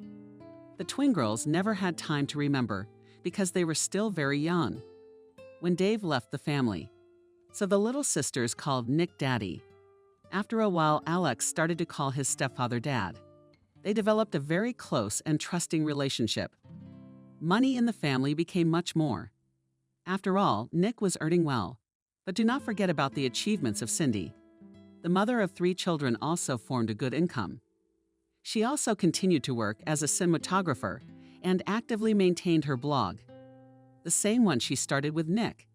He took beautiful pictures of Mandarin for her, and Cindy herself published her notes and shared her knowledge of dog training. Nick the Spitz managed to befriend Tangerine. Cindy's life, once abandoned and deserted by her husband, was filled with a happiness she had never dreamed of. It was a warm, spring evening. Nature was just beginning to awaken from its long winter sleep, and the day was getting longer. A warm May breeze was blowing. There were fresh smells coming from everywhere, and all the plants were blooming. Cindy walked with a confident gait, and with her lush curls with large branches blowing in the wind, her bright eyes were burning with true happiness. She was wearing a light, airy blue dress. Cindy was going to a small cafe, because that's where she was organizing a meeting with her subscribers today. A couple of days ago, having announced this action in her social networks, Cindy was surprised to find out that many of her subscribers lived with her in the same city. Admirers of her work from time to time flooded her with questions about whether a reunion with her subscribers was possible. Finally, Cindy was ripe for such an event. And here she was already opening the door of the cafe. She had one big announcement to make today. She was going to be publishing a collection of her short stories about dogs very soon. Cindy couldn't wait to share such great news with her subscribers. As soon as she entered the cafe, she was immediately overwhelmed by a wave of applause. People who came to the meeting rose from their seats, welcoming their favorite blogger. Some were whistling, others had already rushed to hug the famous cinematographer, offering to take a joint photo. Some of them were just shouting something from the audience that was hard to hear. Cindy tried to pay enough attention to everyone, but alas, it did not work out well. The crowd was much larger than the newfound celebrity had expected, and the room was too small to accommodate all the people who came. Subscribers kept coming up and down the line. They asked for advice about the proper upbringing of dogs, about how one can learn to write stories so well and so interestingly. It turned out that some of her subscribers even traveled from other cities to meet Cindy in person. The girl was wrapped up in so much attention that she completely forgot about her big news. When Cindy calmed down the crowd a bit and went to the center of the hall to answer all the questions one by one, the door opened abruptly. She turned her head and saw him, her Nick. The subscribers again exploded with cheers of approval, because it was thanks to his popularity on the internet that Cindy was able to reach her heights. Nick, already used to being recognized on the streets, calmly walked forward, took a few pictures with the subscribers, and stood next to Cindy, raising his hand to say something. Everyone fell silent. "Can I have everyone's attention, please?" Nick said loudly, causing even the most active fans to come over, taking it out. "I have an important announcement to make." A ringing silence reigned in the hall. One could only hear the refrigerators in the cafe's kitchen running. Everyone was silent for a moment, listening to Nick. He looked at everyone with a scrutinizing gaze, and then turned toward Cindy. Cindy herself had no idea what was going on. She held her breath, anticipating some important event. "Cindy, I wanted to tell you one important thing today, as I believe she hasn't had time to share her plans with you yet. Perhaps that's for the best."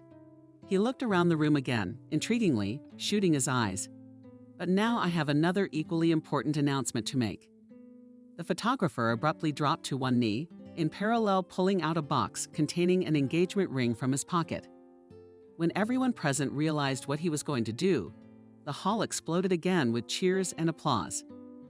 Nick raised his voice. "Cindy, will you marry me?" Having said this, kneeling down, he opened the box and revealed a ring to Cindy.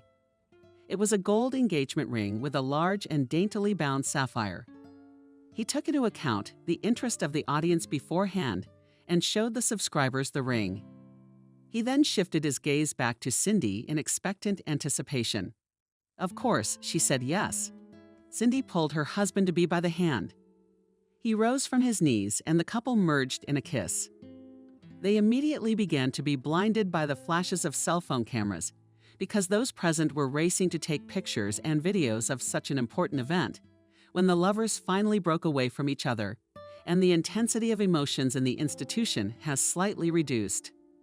The couple again received questions from the audience. Someone shouted out, "What else did you want to tell? What's the big news?" Cindy started to look for the person who asked the question, when suddenly she noticed Kathy standing in the farthest corner. Blood came to the girl's face. Her hands shook for some reason. "What's wrong with me?" Cindy thought grudgingly. She had gotten used to having so much attention directed at her lately. But Kathy, she stood with her arms folded under her breasts, her once bright and long hair having lost its former luster. Her face had faded as well. Goosebumps ran down Cindy's back. There was something unkind about Kathy, something strange. Cindy tried to pull herself together. She took a couple of deep breaths and finally answered yes. There was more important news besides our wedding. She was silent for a while, repeating after Nick, trying to keep the pause necessary for intrigue. "Very soon I will release my first book." The subscribers once again murmured happily. Cindy, satisfied with the result, began to tell the audience what the book was about, when it would be released, and how much it would cost. While listing all this, she could not take her eyes off her former friend. All the while, Kathy continued to stand in the corner of the brown Cindy, with an angry and very unpleasant stare. A chill ran down Cindy's back. She realized it was about time to end the meeting. Cindy announced that she and Nick would be leaving the cafe very soon, and she could take a picture with a few fans. The people began to slowly disperse, and then Kathy came up, "Hi, friend." She started suddenly, joyfully. From the evil and unkind smile, there was no trace of it. Kathy had a big smile on her face. "I see you're doing great, and you're doing great, and you deserve respect." Cindy shuddered again.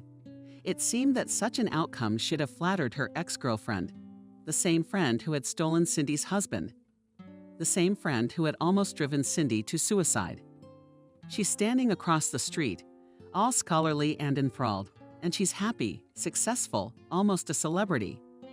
She has just been proposed to by a beautiful man, one of the most enviable suitors in their town. But why was her heart clenched by some incomprehensible anxiety? Cindy did not understand why she could not gloat. Kathy smelled something wrong, something cold, evil. Cindy answered, "What do you want?" "Where are your manners? Pretending?" Kathy wondered, "Are you being such a buka?" "Kathy, are you serious now?" asked Cindy with undisguised irony in her voice. "I'm not interested in talking to you," she said, and headed for the exit. Nick was already waiting for her at the door, watching the conversation between the two girls. Suddenly, Kathy grabbed Cindy's arm roughly. "But what's wrong with you?" "We're friends," she hissed through a fake smile. Kathy tried her best to look good-natured, sweet, but alas, it was not working out well. "What do you want me to apologize for?" she continued. "If it's so fundamental, please, I'll apologize." Cindy was numb with horror. Kathy's movements were too abrupt, compulsively abnormal. Chilled, she began to break free from her former friend's tenacious grasp. Nick rushed over to the scene. "What's going on here?" he asked, gently yanked persistent Kathy away. "Our meeting is already over. Please leave," confidently said the man. "And I won't sign off. I'm an old friend of Cindy's." She tried to smile sweetly, but her smile was more like a grin. "I came to make up with her. We're friends again." She shifted her gaze to Cindy. Did Cindy shake her head? "No, you have never been my friend, and you never will be. I don't need to socialize with you, and neither do you.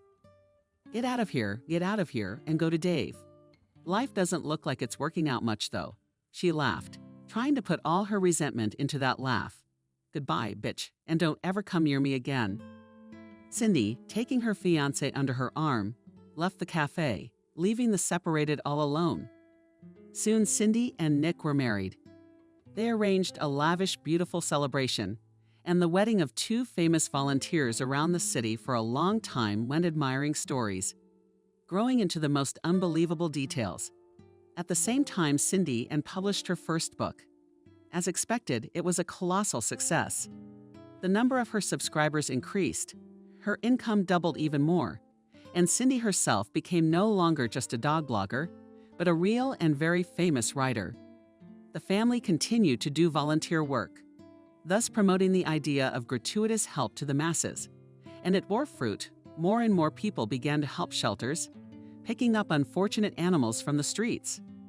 They finally paid attention to the state of the environment. Not only Cindy's life changed, but also the life of the whole town she lived in. On one of the most ordinary and unremarkable days, Cindy went out for a tangerine walk in the early hours of the morning, leaving the children with Lucy. Nick had left even earlier, taking the Spitz with him. The photographer had some important project to do. Cindy went out to the park, and it looked like it. It was late fall again. Like many years ago, the wind had conquered like a lone wolf, and the dull leaves danced their last dance. Involuntarily, Cindy was reminded of the very day when she had first met the Mandarin. So miserable, exhausted, much abandoned by all, she lowered her gaze to her favorite dog. She couldn't tell now that this dog had once been a street dog. Dense, thick fur. It seemed to glisten. On the wide neck of the dog was a luxurious collar. A thick, lush tail wagged with happiness. She smiled, giving her memories of Tangerine, as if sensing what his mistress was thinking, jabbed his big wet nose into her palm. Cindy and Tangerine walked leisurely along the edge of the nearby forest lanes, setting up for a long walk, but the unexpected sound of a text message made the girl stop. Damn. She took off her gloves, reached deep into her warm jacket for her smartphone's unlocked screen. The message was from an unknown number, and the blogger had already managed to roll her eyes, thinking it was another persistent fan, when suddenly she froze in place. The text message that arrived read, Cindy, read this message to the end. Dave is dying. Surgery soon, but there is little hope. Things are not going well for him. Please come to the clinic. He's really waiting for you, Kathy. Cindy was angry when she read the text message. How dare she manipulate such things? She thought. The first thing that came to her mind was Kathy had just made it all up just to set her up somehow. But why was she frowning? And the Mandarin, noticing the change in her mistress's mood, suddenly fell asleep and began to look into her eyes. The girl put the phone away, put on gloves, and with a quick step, headed towards the house. Something's fishy, and I'm going to find out what it is, she thought, coming home to wash and feed the dog. Cindy picked up her phone again. She reread the text message, wondering. At the same moment, a worried Lucy came into the room. Cindy, what are you doing? Asked the older woman. Cindy, without saying a word, shoved her smartphone with an open message into her grandmother's hands. Perplexed, the old woman reached into her pocket for her glasses. When Lucy read the text message, she unconsciously covered her mouth that opened in surprise. Cindy, why are you sitting there? Go away. This is not a joke, the woman said excitedly. Do you think so? Cindy answered suspiciously. I think it's a joke, and a very stupid and even nasty one at that. Dave's always been a horse's health. I don't know. But I don't feel like going. What are you talking about? Lucy continued to be indignant. No one would joke about such things. Go there and find out. Cindy thought for a moment. Verti, and the cell phone in her hands. She went through her own thoughts for a long time, until she remembered her good and kind friend Gina. The one just worked as a doctor in the local hospital, and probably had access to the database of all patients. She quickly dialed his phone number and explained the situation. She gave her ex-husband's name and surname, asking him to find out if everything her ex-girlfriend had written about was true. Kennedy agreed to help Cindy without any problems and asked her to wait a bit. Cindy, nervously biting her lip, began to set up circles around the room. Concerned Lucy decided not to bother her granddaughter's eyes and left the room, heading for the nursery. Finally, a reply came from the Genin. Cindy opened the text message with shaking hands and was stunned that everything Kathy had written was true. Dave was indeed dying. Without a second thought, Cindy quickly packed and left for the hospital. No matter how she felt about her traitorous husband's death, she had never wished him dead. Dave lay in the hospital bed, unable to even turn his head. His appearance frightened the girl. Dark circles under his eyes in the floor, and Cheek's thin, skinny shoulders. It was the first time in her life Cindy had ever seen him in such a haggard state. "Dave, how neat you are," Cindy asked. "You wanted to see me?" And without moving, Dave raised a pained voice. "Cindy, sit down." Cindy complied with the dying man's request and obediently sat on the edge of his bed. He squeezed her hand weakly. "Forgive me," he said quietly. "I know it will be hard, but please forgive me. I know what I did was mean to you, to the children. I know how hard this has been for you. I realize that. I'm terribly embarrassed, Kathy." "She is." He fell silent. Cindy dared not interrupt his speech. After a couple of long seconds, Dave finally continued, "I've written a will. I'm leaving all my business to our children. That bitch will get nothing." He must have summoned all his strength to say the above and almost choked in a coughing fit. "All I'm asking you for is forgiveness. Can you forgive me?" Cindy didn't know what to answer him. She herself couldn't understand exactly how she felt. Probably nothing but pity and compassion. "I forgave you a long time ago, Dave," she said. "You can rest easy about that, can't you? Thank you." There was a hoarse goodbye. The body was dying and helplessly covered its eyes. Time went by. Days ran one after another. Life went on as usual. The children grew up. Cindy's blog grew, and sales of her books only increased. Dave, like Kathy, was never heard from again. Eventually, the blogger decided that Dave had already died. Cindy was hesitant to tell her children about what had happened to their father. The girls didn't even know he existed and had always thought Nick was their real father. And relatively adult Alex vaguely remembered about him and made up his own opinion as a man of bad and unworthy example. And the real father to him was Nick, too. "Cindy, can you tell me which breed is the best to train? Which one would have the least amount of problems?" The young blonde girl raised her hand to ask her question. "If you're looking for the easy way out, get a toy dog." Cindy replied cheekily, and laughter erupted throughout the room. Raising any breed of dog is time multiplied by labor, plus a lot of love. You can't do it without love, Cindy smiled. Today, she was holding another meeting with readers. The event had already lasted for several long hours. When it was finally over, Cindy left to put on her outerwear, a backroom. As she returned to the exit, she noticed a male figure in the lobby with a bouquet in his hand. The woman wrinkled her nose. How could she be sick of these obsessive admirers? When he saw her, he rushed toward her, and she looked up at him and was stunned. Dave was standing in front of her, alive and unharmed. His once sunken face and cheeks had once again rounded out behind the left-handed man with a healthy blush. His weight had returned to normal. Cindy slammed her eyes shut in surprise. "Dave, is that you?" she asked in amazement. "Who did you expect to see?"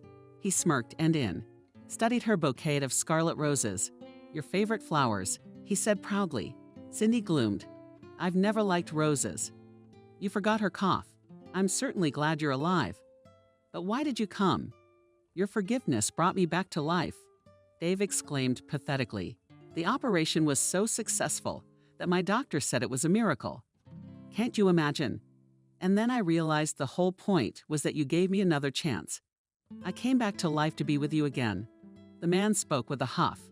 He seemed to be reciting a poem rather than speaking from the heart. Cindy laughed in his face. "What are you talking about? I didn't give you a chance. I've been married a long time. My children have a wonderful father, and it's not you at all." And that's when Nick walked into the room. He gave Dave a disapproving look. "Honey, is everything all right?" the photographer asked, taking his wife's hand. "Everything's fine," Cindy replied calmly. "Let's go home." And the couple left the building, leaving Dave all alone. On a quiet summer evening, Cindy sat with her laptop and a glass of wine in the lovely gazebo at Vita's and Wild Grapes. Nick, Pry nestled nearby, was reading something. A couple of days ago, they had gone with their children and grandmother, and of course, their pets to the countryside to Nick's dacha. To have a little vacation in silence, away from the noise of the big city. This idyll was interrupted by a concerned Alex, "Mom, Dad," gently began the eldest son. "Didn't you watch the latest news?" "No, we are resting from the noise of information," answered Nick, smiling. "What's the matter?" Well, the boy stretched out. How can I put it? He softly shoved his tablet into the photographer's hands. It already had the video open on it on compressed to a stop. Cindy too reached for the clipboard to see exactly what her son wanted to show them and was stunned. The still frame showed Kathy, who appeared to be giving an interview. In the bottom corner was a brightly colored caption, shocking details from the life of a celebrity blogger. Cindy didn't know what to think. She pressed the play button, watched the video with each new minute, and her eyes widened and widened. It was really an interview Kathy had given to some reporter. In it, she said things that made the blood rush from the back of her veins. The ex-girlfriend was blatantly lying about Cindy's life. She was making up stories to smear her reputation. Allegedly, Cindy bullies Mandarins by only using it for content. Made up that Cindy despises volunteers and hates animals, that she stole her current husband Nick away from her family with 3 young children, depriving them of their father's support and child support. She seemed to be making it up as she went along. When the video ended and Cindy, dumbfounded, looked around at her loved ones. The first to raise his voice was Alex. "That's Aunt Kathy, isn't it?" Asked the boy. "Why did she say such nasty things about you?" "You didn't do anything bad to her." He changed a little, but dared to say the following: "You never told us about it." "But she's the one who stole it." He stopped talking. Probably didn't want to call his biological father Daddy. "She's the one who stole Dave. I figured it out when I was a kid. He used to bring her over when you weren't home." "Tell Matt it's true. I'm an adult." Cindy was stunned. She had no idea that little Alex understood everything. He'd seen his father cheat on his mother. He'd seen his family destroyed. Heart said hurt for her son. "My poor little boy," Cindy thought wistfully. She said to him, "Yes, honey, you got it right, but it's all in the past. Your dad has come to his senses. He apologized to us. All the offenses are forgotten, and you please do not be angry with him." The boy exploded with indignation. "That asshole is not my father." That's him pointing his finger at Nick. "That's my daddy. I don't need another one," he shouted. He grabbed the clipboard and with a quick movement, sprinted toward the house. "I'll go talk to him," said the photographer, rising from his seat. He placed a kiss on his wife's forehead and followed her out. Cindy was left alone, holding the clipboard. Cindy realized that many people would certainly not believe this crazy woman's tales. But then again, not everyone would. She turned off the video, not wanting to look at that rather sleek face again. Cindy realized that a serious conversation with her former friend could not be avoided. A week later, she was sitting in an expensive restaurant, waiting for her interlocutor. She made an order and already started her lunch when suddenly, as if out of nowhere, Kathy appeared in front of her. She grudgingly hummed and roughly plumped into the chair opposite. "What the hell did you want?" God, all the years that had passed and apparently not the most successful for her were making themselves felt. Her former best friend had already lost her former beauty. Her face seemed to have swollen. More accurately, her body had blurred into extra pounds. She grabbed the menu and felt indignant. "But you're completely overpriced. I can't afford this menu. I'll pay for everything." In a calm tone, Cindy said, not taking her eyes off her salad. "But you're ready to start talking." Kathy replied, giggling nastily. She beckoned to the waiter and poked at the most expensive dish at random. "Bring me that one. You and I have nothing to talk about." "Did you say so yourself?" she added snidely, turning to Cindy. "Or that you were afraid? That the whole truth about you would come out?" "What truth?" Cindy asked, carefully wiping her mouth with a napkin. "We both know it's bullshit. Tell me, why do you need this? What's missing in your life?" "I miss everything, the body odor of anger. I'm sick of people like you. You haven't accomplished a damn thing and you're making a big deal out of yourself." "Ooh, I'm the one who hasn't accomplished anything." Cindy's getting angry. "What have you accomplished, darling?" "Stole your best friend's husband, deprived his children of a father and a livelihood." "Well done, bravo. Too bad most people won't appreciate such accomplishments." Cindy adjusted the edges of her clothes. "Now listen here. I don't know why you're acting like this. Nasty bitch. I guess life with Dave wasn't so sweet, but I don't care about that. Stop gossiping about me right now. She leaned on the edge of the table and looked threateningly at Xenia. Or you'll be sorry. Screw you. We're doing fine. Kathy shouted back, jumping up from her seat. Without waiting for my order, I leave. She got up and ran out of the restaurant. Cindy shook her head unhappily. She leisurely finished her meal, then invited the waiter to pay the bill. When the girl had already reached for her wallet to pay for her lunch, Kathy returned to the restaurant premises. You know what? She shouted, ignoring the perplexed looks of the other diners. You're right. Your hubby turned out to be a real creep. He cheated on me all the time. He lied to me. He didn't trust me with anything. He beat me. Kathy kept yelling, completely out of control. And here you are, all successful and glamorous and rich. I hate you, you hear me? I hate you. Cindy was genuinely surprised, but she didn't let it show. Of course, Dave had never been a perfect husband. His cheating didn't surprise the girl one bit, but to hit her. Cindy was at a loss. She put several large bills on the bill. Threw her ex-girlfriend a cold stare. That's not my husband, darling, that's your husband.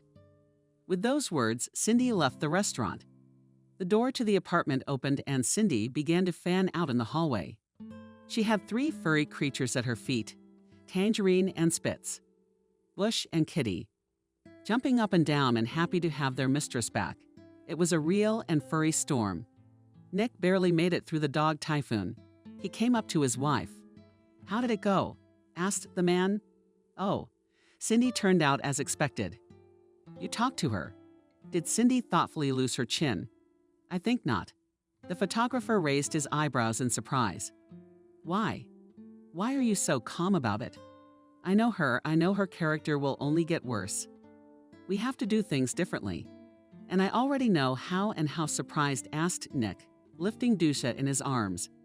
I'll write another book, Cindy said proudly. I'm going to write everything that has happened to me in the last few years. I will write about how I met Mandarin, how he changed my fate. I will present all the evidence of how I was betrayed. Once the people closest to me, no one else will ever believe Kathy again. I know how to do the right thing in a confident and calm tone, the writer spoke. Her spouse looked at her with a mixture of pride and respect. He put his arm around her and said, I believe in you. You're doing great. Kathy forcefully slammed the book shut, tossing it aside. The weighty tome flew away and fell onto the old carpet, raising a cloud of dust behind it. She shouted hate in her heart. At her scream, Dave entered the room. What ripped? He asked, not hiding his annoyance. Cindy Book, she had always been talented, dreamily said the man. I remember she used to compose such lullabies for Alex. So go to her. Kathy was furious. Ah, yes, she sent you. She does not need you. Calm down. And he raised his voice after her. You're right, she doesn't need me anymore. She's married again. I'm just sick of you. He came closer to her, still holding his ex-wife's book. I'm leaving. I don't know when I'll be back. Don't bother me. Where are you going with anger in your voice? Asked Kathy. None of your business. He made his way to the closet, starting to pick out his clothes. By the way, what do you think of Cindy's new book? I haven't had a chance to read what it's about yet. Kathy clutched his head with his hands on the couch like he always does. About that nasty mutt, I don't know who I hate more than her. Or that nasty little song? What did that dog ever do to you? Dave asked irritably and slammed the door. Kathy continued to rage. She embarrassed me. That dog embarrassed me. At that moment, Kathy had a terrible and wild thought and jumped to her feet. She looked out into the hallway. Dave had already taken up his shoes. She waited for him to leave the apartment, and with eyes burning with rage, she rushed into the kitchen. There she reached under the sink and pulled out cockroach poison.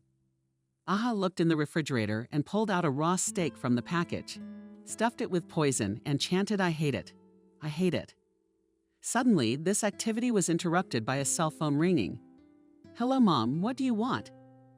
Annoyed Kathy shouted into the phone. Now. No, I'm busy right now. Her voice had already turned to a squeal, but her mother seemed to be adamant. She urged Kathy to come right away. Something had broken or exploded in there. Irritated beyond belief, Kathy barked into the phone palm, quickly threw the poisoned meat into the refrigerator, and ran out of the apartment. A couple hours later, Dave returned to the apartment. Not having found at home his beloved relieved, exhaled the last few years. Dave had regretted more than once that he traded his family for Kathy. She turned out to be so stupid, so rude, so different from what Cindy had been after her illness and miraculous recovery. He didn't sleep at night, waning himself at having abandoned her and the children. Shame devoured the man's heart, searching out the remnants of good in the black abyss, where his soul had long ago faded. He realized everything that day when he was on the verge of death. Dave had tried to leave Kathy many times, but each time he had failed. Suddenly he felt sorry for her. But who needs her now? Losing her former beauty, immersed in his own sad thoughts, Dave went to the bedroom and changed his clothes. An hour ago, he had tried to meet Alex, to talk to him, to try to apologize. Prepared a gift, but his son had grown up, sent Dave away. "You're not my father," screamed in his face. "Go back to your bitch. Maybe she'll comfort you." Dave pulled out a bottle of whiskey, poured the glass almost to the brim, and drank it in one gulp, trying to get away from the humiliation he'd just experienced. Yes, he's absolutely right. The man thought, disgusted with himself. "She can't even make dinner," he said indignantly. Swung open the refrigerator and pulled out raw steaks, praised in a container. Pouring oil into a skillet, he picked up the first piece he could find and dipped it in the spices. The strange odor emanating from the meat didn't confuse the lunging Dave at all. Within minutes, he was greedily biting large chunks off the freshly cooked meat. Returning, Kathy soon found her spouse on the floor of the scientist's kitchen in an unnatural pose. An ambulance arrived 20 minutes later. There was nothing more they could do. That Kathy had tried to poison him, not him, but the tangerine. Cindy and her family learned from the newspapers at the inquest that the unwilling ruler had told the truth, hoping for leniency and commutation of her sentence. Cindy was no longer interested in the woman's fate. But Nick then saw a glimpse in the news that she was given 8 years in a penal colony for involuntary manslaughter. "Son, we wanted to talk to you about your father." Nick gently began the conversation. He, interrupting the kid's indignation with a gesture, continued, I know what you are going to say, but please just listen to us." "Alex, you're a big boy now," Cindy added. "It's time you learn to forgive. Understand, resentment, anger, all this only destroys your own soul, destroys you from the inside. It is very important to be able to forgive sweet, not only for your unfriends, but above all for yourself. Mom says important things." The son listened to them. Nick supported his wife.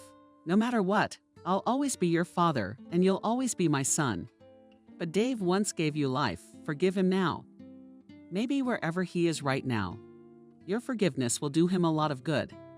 Alex thought deeply, biting his lower lip, "But he's such a jerk, Ma. He's so mean to you, to me, to the girls." "That's right, honey, but he was very remorseful before he died. You remember, don't you? Try to understand him, understand and forgive him." Cindy said, looking into her son's eyes. The boy was silent for a long time, lowering his head. "Okay, I understand everything." Alex looked his mother in the eyes. "What should I do?" "Alex, honey, you're good. Let's go. Let's go to the cemetery. He's your birth father. You'll tell him at the grave. Everything you have to say, you'll see. Will it make you feel better?" Cindy hugged her son tenderly. Another November was drifting away, the dull leaves swirling and stirring with the first snowy kicks of cold. The fish were standing so cold that their faces burned with the icy breath of approaching winter. The town cemetery was deserted and dreary. A white, tall Jeep drove leisurely along the wet, narrow paths, stopping at a fresh grave with a simple wooden cross. The doors opened and 2 people came in.